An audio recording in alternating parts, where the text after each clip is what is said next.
وەڵا نازانم ینی قسەی من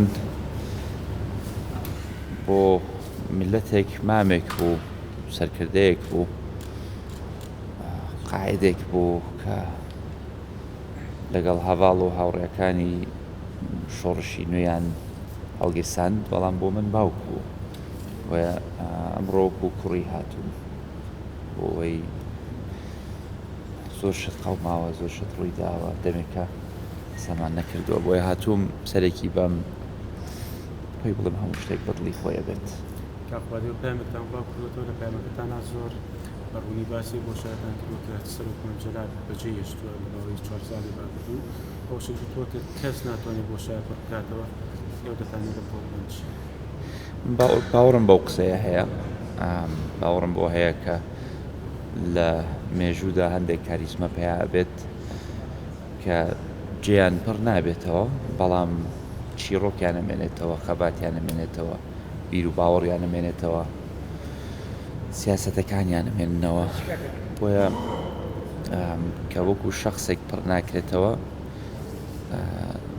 لەوانەیە خەباتەکەی بەردەوامی هەبێت، خەباتەکەی بەرنامەکانی ڕۆئیایی سیاسەتەکانی هەڵس و کەوتەکانی بەردەوامیان هەبێتەوە. ئەرکی سەرشانی هەمومان، هەر کەسێک کە باوەڕی پێی بوو، خۆشی ویست، باوەڕی بە سیاسەتەکانی هەبوو، باوەڕی بە ڕۆئیاکی هەبوو، ئەمڕۆ نەخشە ڕێگایەکی زۆر ڕوون و ئاشکرا هەیە لە بەردەممان کە پێمان ئەڵێ ڕێبازەکەی مام جەلال ئەمە بوو.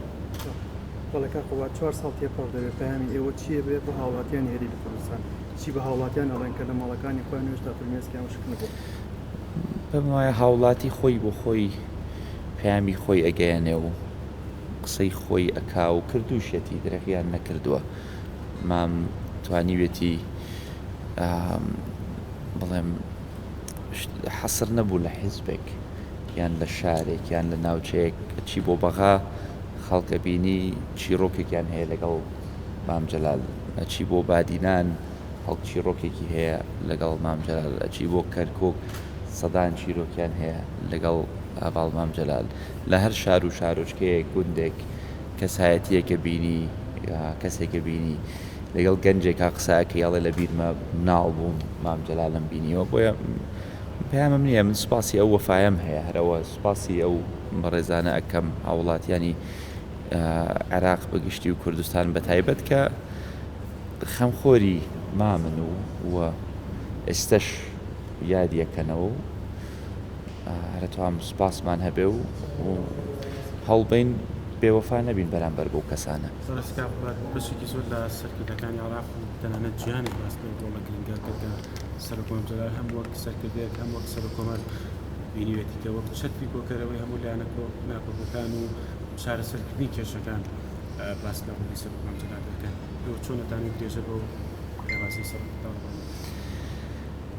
خۆی حکمت لە حەلکردنە، لە چارەسەرکردنی کێشەی گەورەیە، حکمت لە دروستکردنی کێشەیان نییە. ئاسانە کێشە دروستکەی، زۆر بە ئاستەمە نەتوانم یەک لێدوان لێرە هەمووی دۆ شاو تێکەڵاو بکەم، زۆر بە ئاسانیە ئەتوانم بیکەم، بەڵام بۆ بیکەم پرسیارەکە ئەوەیە، بۆ هەڵ نەدەم خەڵک ئاش بکەینەوە، بۆ هەڵ نەدەین برین ساڕێژ بکەینەوە. ینی ئەمە خۆی هیوادارم تەمان کوردستان بە چەند خۆناغێکە ڕۆیشتووە، هیوادارم ئێستا بەرەو خۆناغێکی تر بڕۆین کە با ڕکابەرایەتی سیاسی هەبێت.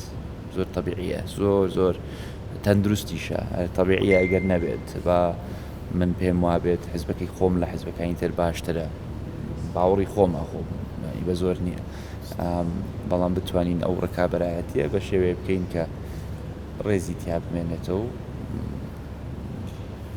ئەوە سیاسەتی مان بوو، ڕوئیای مان بوو، ڕێبازی مان بوو.